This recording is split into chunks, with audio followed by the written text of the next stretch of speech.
Happy holidays, y'all. It is December 22nd. I am back with JC. We are going to talk about two things today, a little bit of an impromptu podcast. We're going to talk about the CFP, what we saw on Friday and Saturday, what we thought of the winners and the losers, what we see going into next weekend's critical quarterfinal matchups.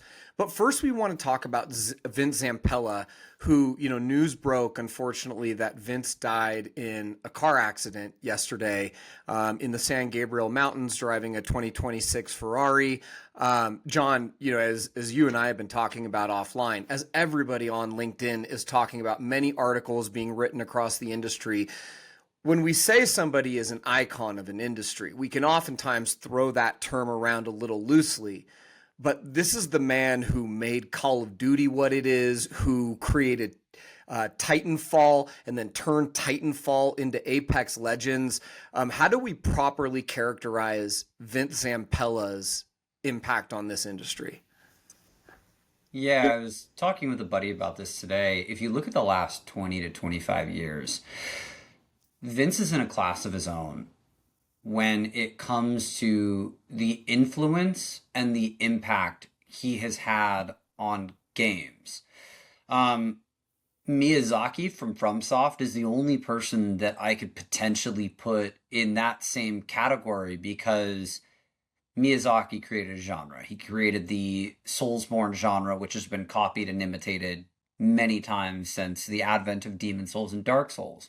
But that's a genre. What Vince did was he modernized and standardized what it is for first-person shooters. Before Call of Duty, and it's really Call of Duty 4 in the mid-2000s where he came to vogue. He was the CEO of Infinity Ward. That's where really gaming hit the mainstream. COD 4 was where you saw an explosion and mainstream adoption with the Xbox 360 and the PS3, and it all comes from that progression system that was time-based and wasn't just based on your ranking. The way that you pulled the left trigger to aim, and it made it this casual, friendly system that is what we know as shooters today. If you remember back before COD 4, you clicked on the right stick to aim, and it was kind of janky, and we refer to them as old man shooters now, where you don't aim down the sights. And Vince was the genesis of that. And like you said, it wasn't just Call of Duty. He then went and founded Respawn in 2010, and we got Titanfall, and then Titanfall 2, which was, An incredible game. Incredible game, critically buried because it was released in between Battlefield 1 and Call of Duty that year. And then we obviously got Apex Legends, but then, everybody that I've talked to, having worked in the industry, has also said, like, Battlefield 6 is not the game that we have without Vince Zampella. He came in and really revitalized that after a couple huge gaffes from DICE. So it's not just this thing that he started back then. He's been such an integral piece of the gaming industry for the last 25 years, and it's a huge loss. And not only has he been a visionary, but everything I've heard from folks I've talked to that had the pleasure of working with him, he was the kind of manager that looked out for his people, that was always focused on development, and he was present, and you wanted to work for him. And those kind of folks are just so rare. Yeah, John, I've been in the industry 15 plus years, and I shook his hand once or twice, but I did not know Vince Zampella. That said, as you know, as I think anybody who's been around this industry knows, it's incredibly small in nature.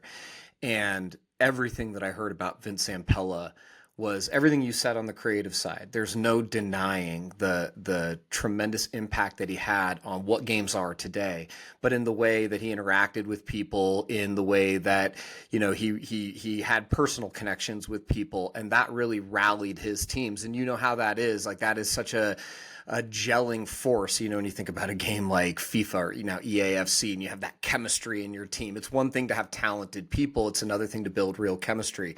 And everything that I always heard about Vince Zampella was that he was a leader that developed real chemistry and that would stand alongside his team, and everybody wanted to fight for him. And you have to do that in this industry because, when you talk about doing hard things, there's almost nothing harder out there than making great games and making them on the scale that Vince made them is damn near impossible, and he did it. And I will say the other thing, John, I lived on the business side of this industry, and not only was Vince and his team always on the cutting edge of development, but they were a great partner through Activision. When I was at Microsoft, I was working in the Microsoft store. We worked with them closely on the introduction of supply drops. And I know some people will cringe about this. Yes, loot boxes, and then loot boxes developed into COD points and season passes. And, there has always been an understanding from he and his teams that like this is a revenue driven industry. Like you have to make a profit. You're not going to get to keep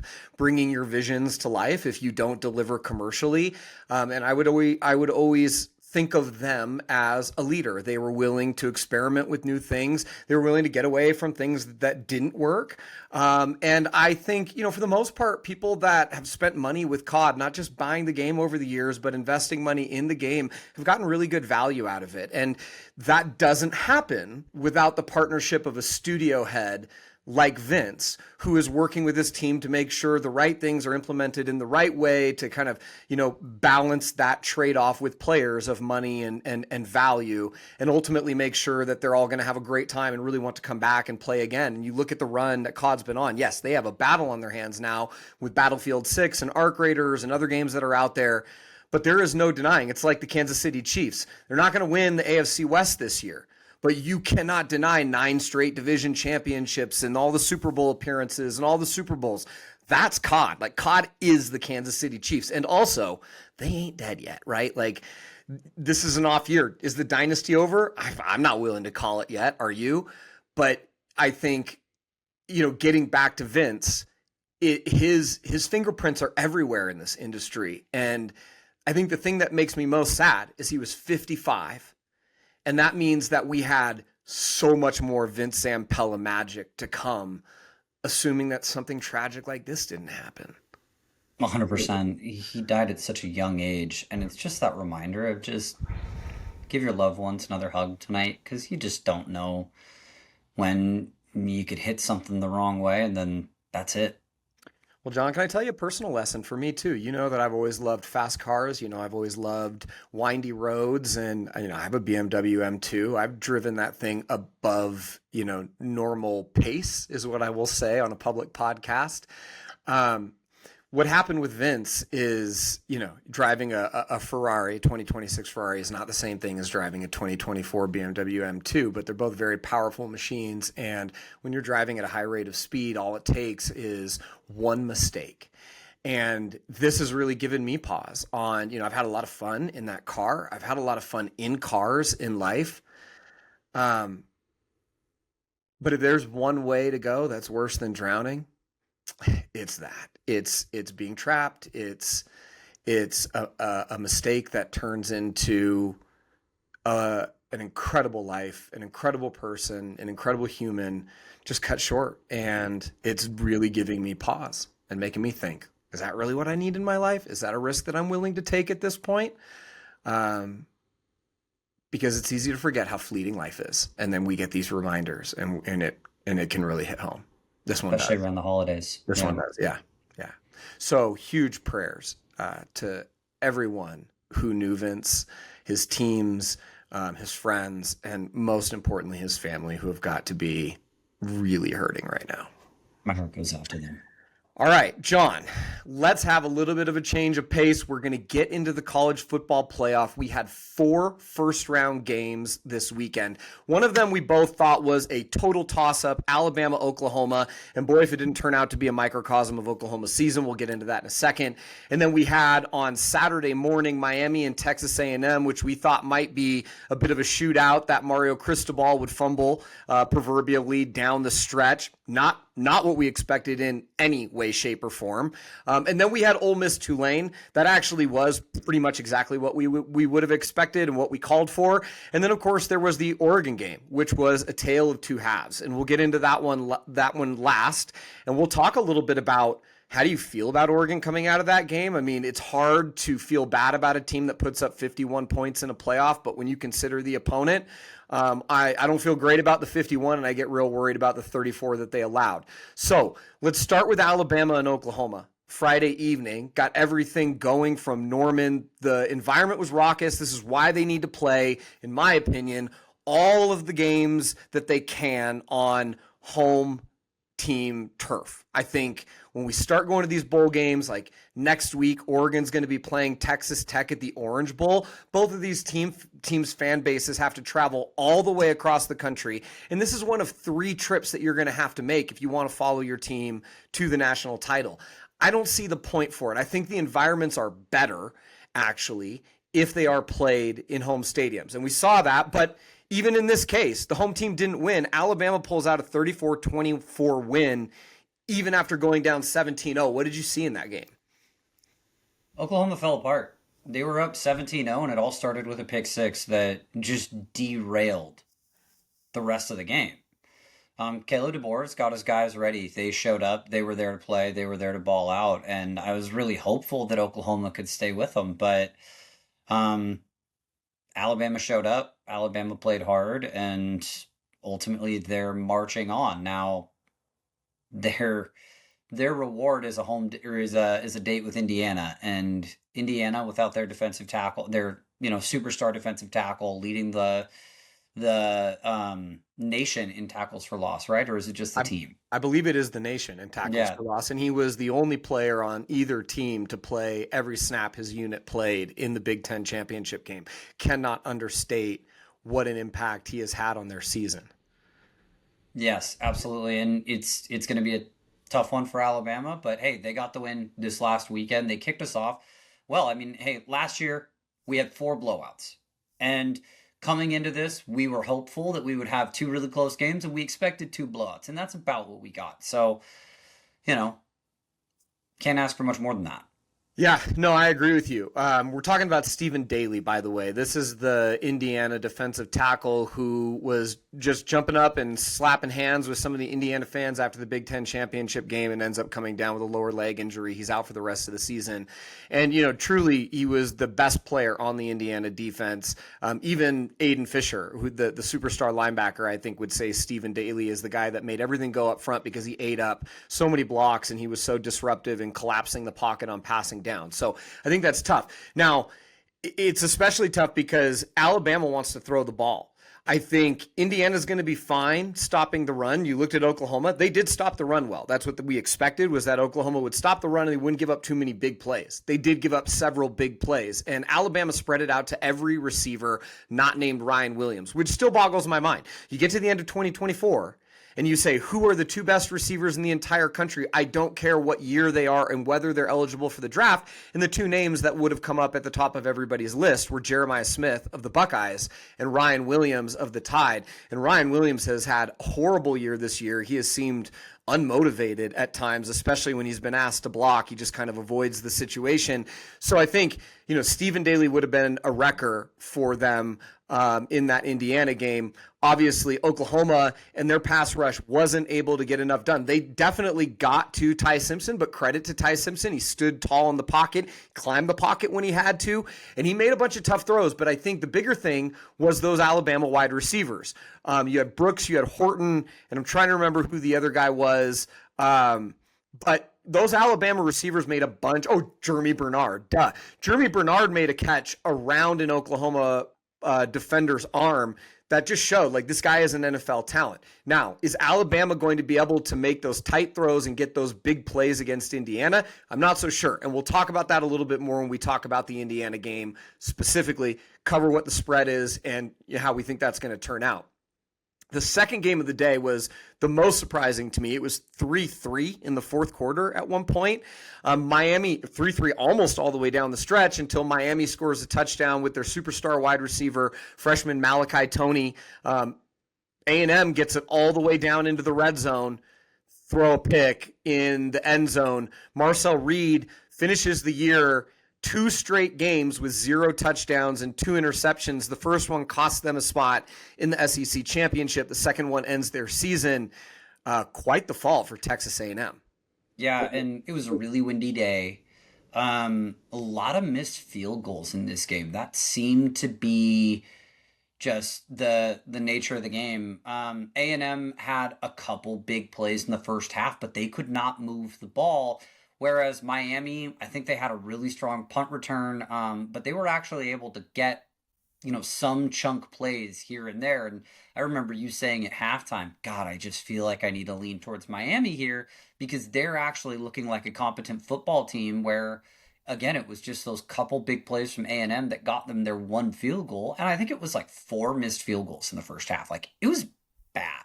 Yeah. Neither team wanted to win this, it felt like, until the fourth quarter, where Miami finally walked away with it. But hey, have fun against Ohio State, guys. I agree. First, I have to say, Mario Cristobal didn't mess this one up. The defense played really well. I thought Miami's defense was maybe a little bit overheralded given the competition that they had played down the stretch and dominated. But, the ACC wasn't good in general. They were playing mid to lower tier ACC teams and rolling down the stretch.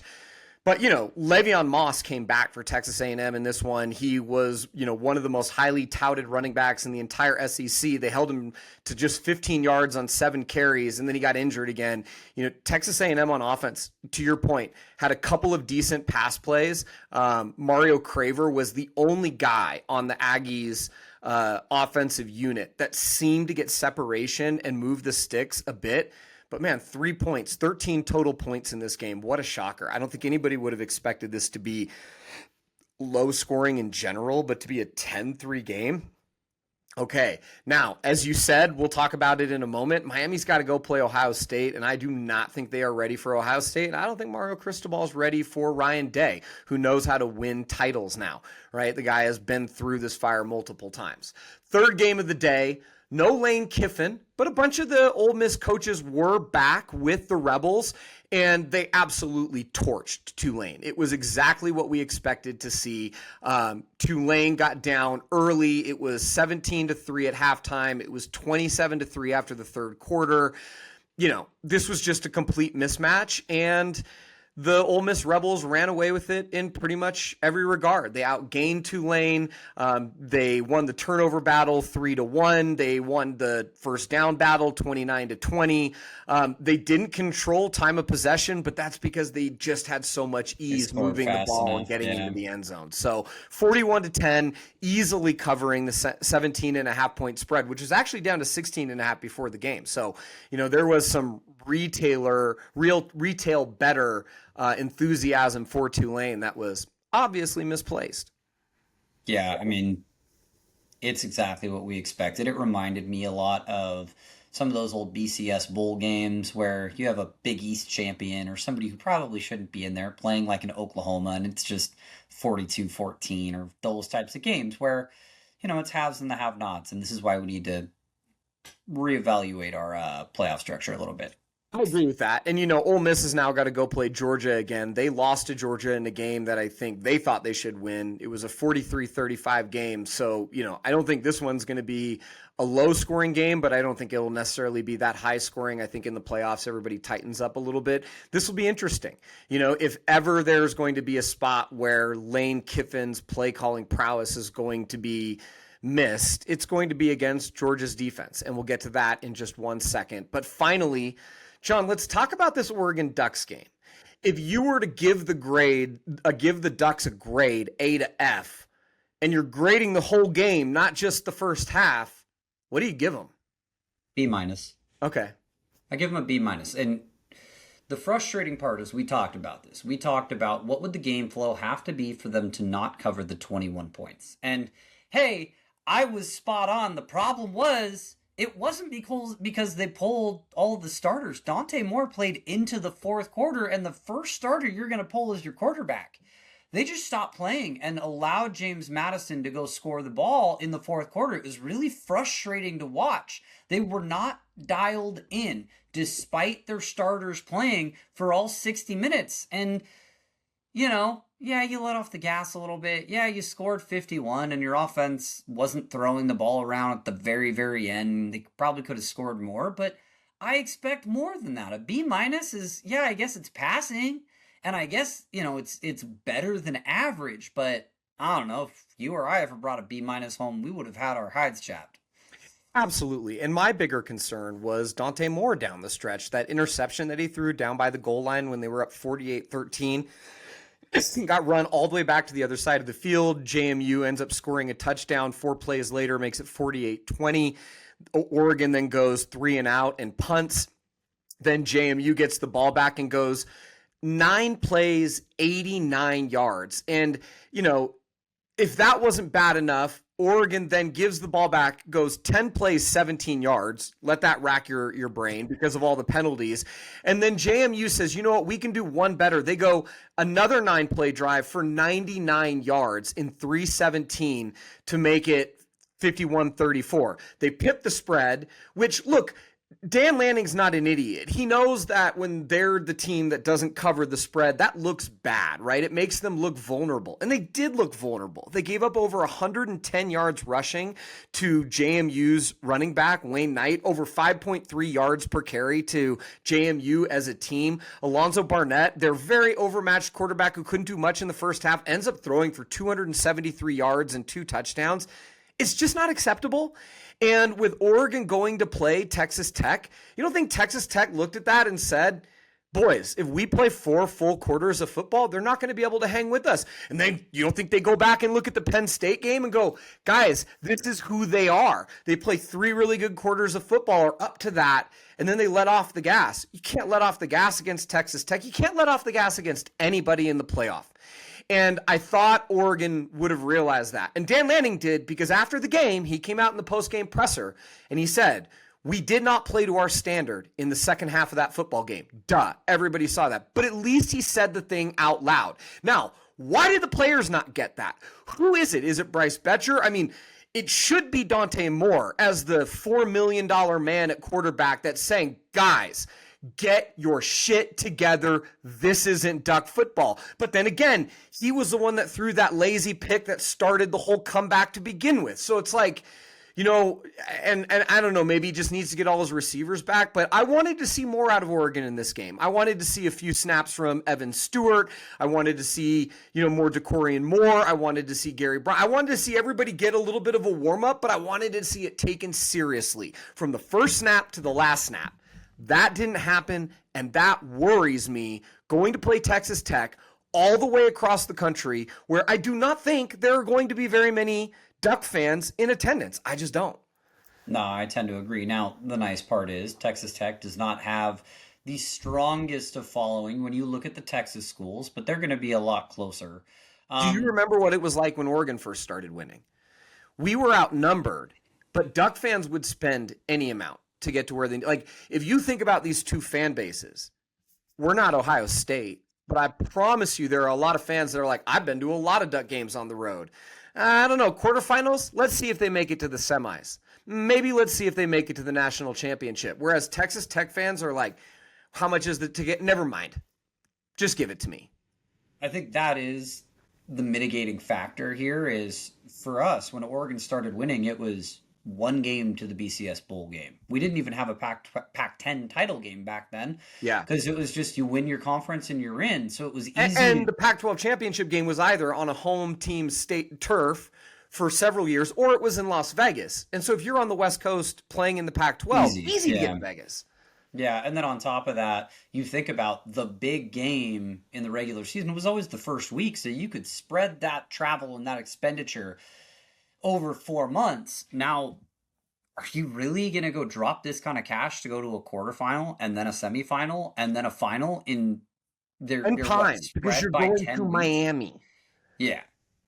Yeah, and I mean, to be fair, you're going to Miami around New Year's Eve. That does sound pretty sick. If you're a 20-something that is a diehard Texas Tech football fan, like... And you don't care about hotel costs, because I promise you those are going to be at peak rates. Oh, 100%. Absolutely. So... And John, all that said, can I make a prediction? I bet you if we can get a view of the stadium, and we'll be able to find it some way, somehow, photos taken, I bet you it's not a sellout, and I bet you it is... just visually speaking, roughly 70% Texas Tech or more in terms of team colors. Do you agree or disagree? I was going to ask you if you thought we would even see a sellout, and it sounds like, yeah, we're going to have a lot of corporate tickets handed out.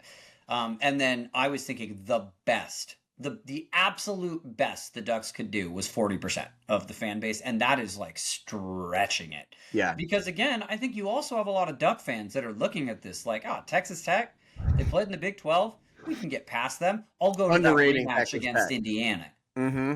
This is no trap. This is no trap game to overlook. This is a real team with real talent at every level, especially on defense. You know, they are nasty on defense. Best linebacker in the country in Jacob Rodriguez. Should have been in New York for the Heisman Trophy ceremony. Certainly never would have said what Diego Pavia said because he's a real gentleman. But yeah, you know, I think it's going to be interesting. So as we move to this Texas Tech Oregon game, have you looked at the spread? I have not, but I'm going to guess it's Tech by 4.5.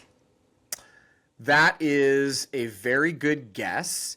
It is Oregon by 1.5. Wow. Oregon's favored. Oregon is favored in this one. It opened at 1.5. There it has sat since it opened. The total is at 52.5. So they expect this to be a game that is played in the low 20s. 28-24 type game, I think is what they're looking at here.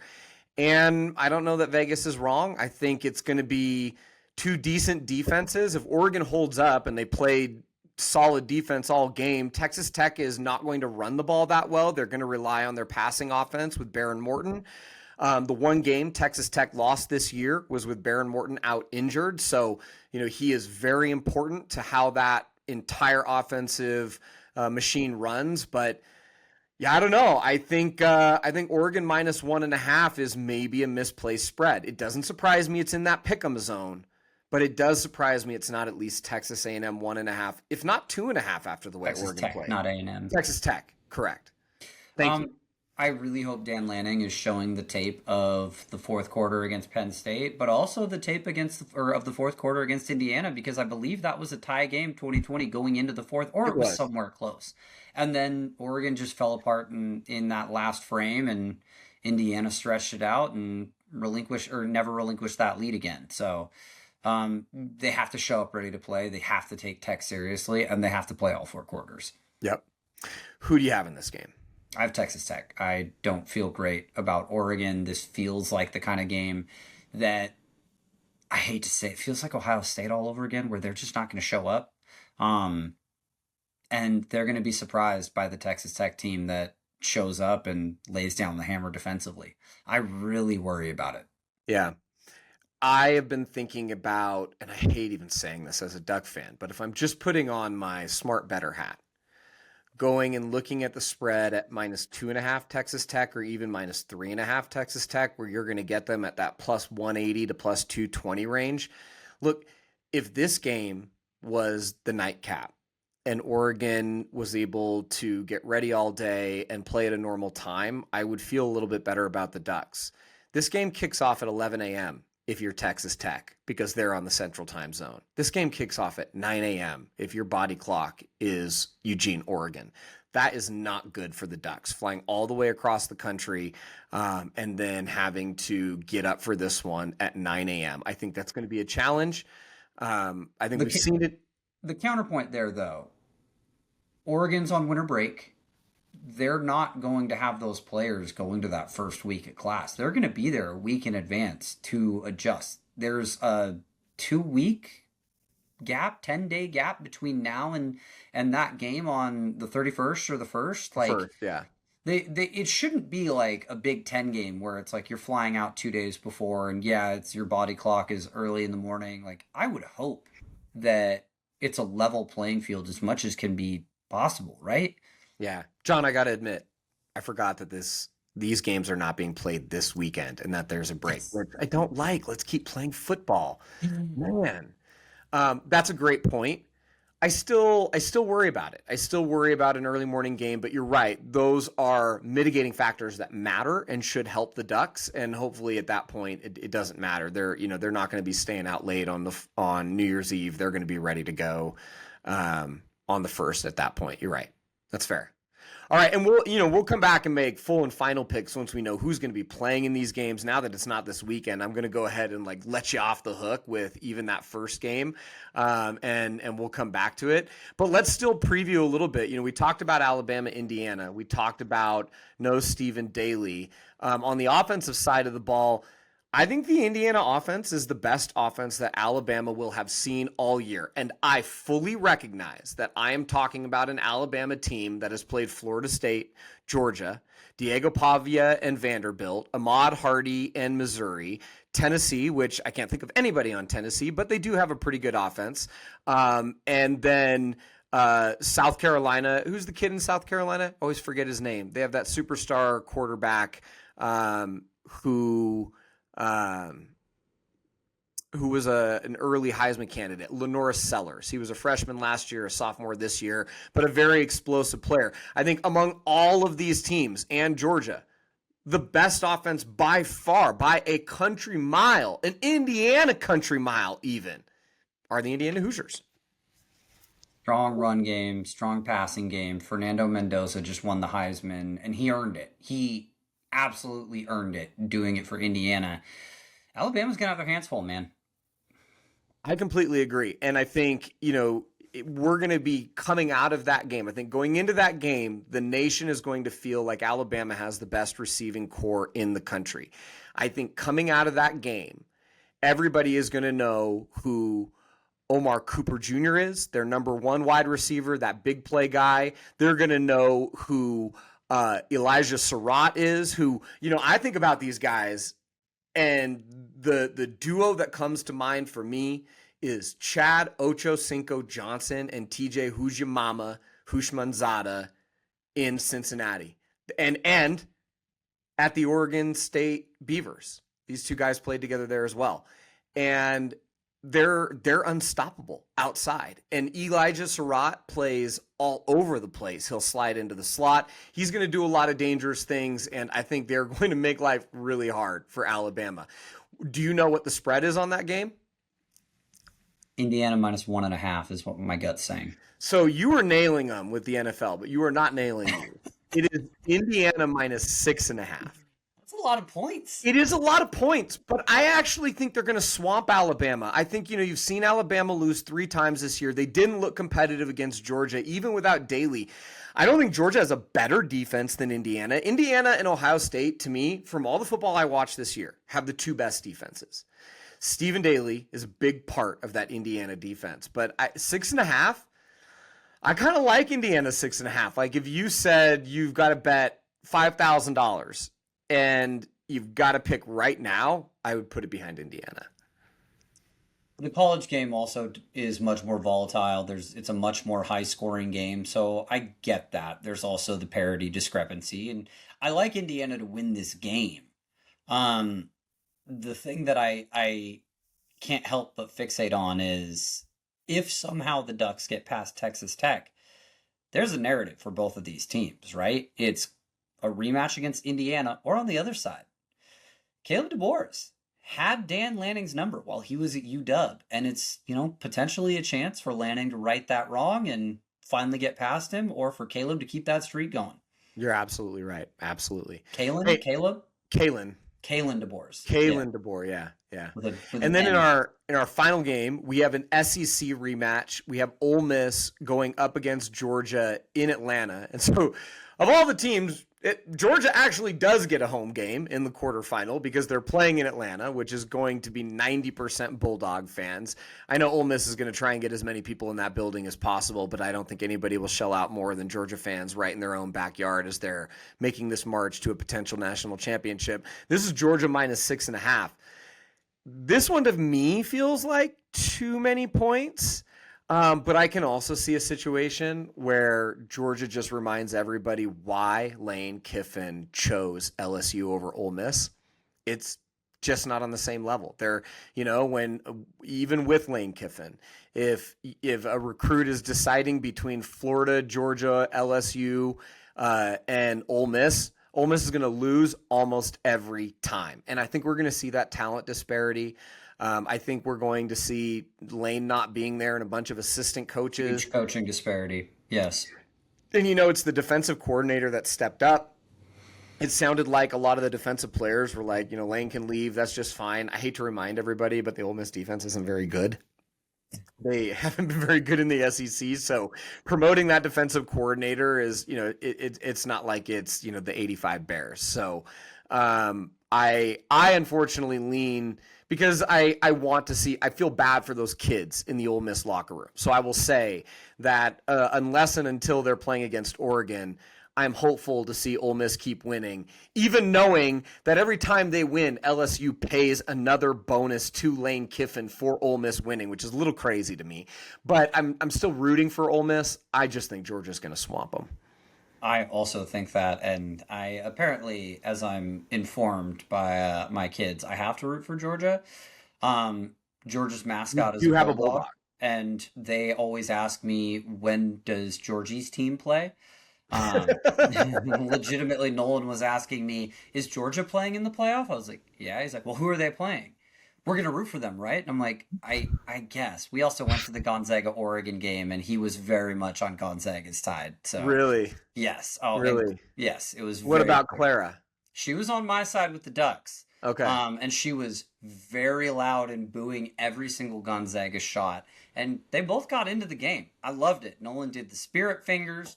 Nolan did the go Gonzaga Gonzaga chant. He was all about it. And Clara was there with the Ducks doing the O.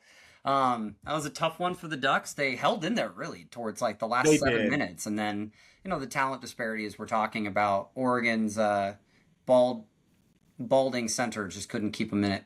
Yeah, Nate Biddle. He is such an old school college basketball player. And that's all I will say about him. Yep. It's a hard year for Oregon Duck basketball, but I trust Dana Altman that in this NIL era with all the money that they have, they will figure it out. 100%. All right, John, thank you so much. Again, we will come back together and we will make full and final picks and actual score predictions on each one of these 4 quarterfinal CFP games. Call it, a week from now ahead of that slate of games kicking off. Thank you so much for chatting through the Vince Zampella stuff. We talk about it all the time. We get a little bit older every day, and our mortality is a little more real every day. And sometimes we need this reminder to go squeeze all our loved ones just a little tighter. My pleasure. Thanks for having me. Thanks, John. Cheers, everybody. Happy holidays.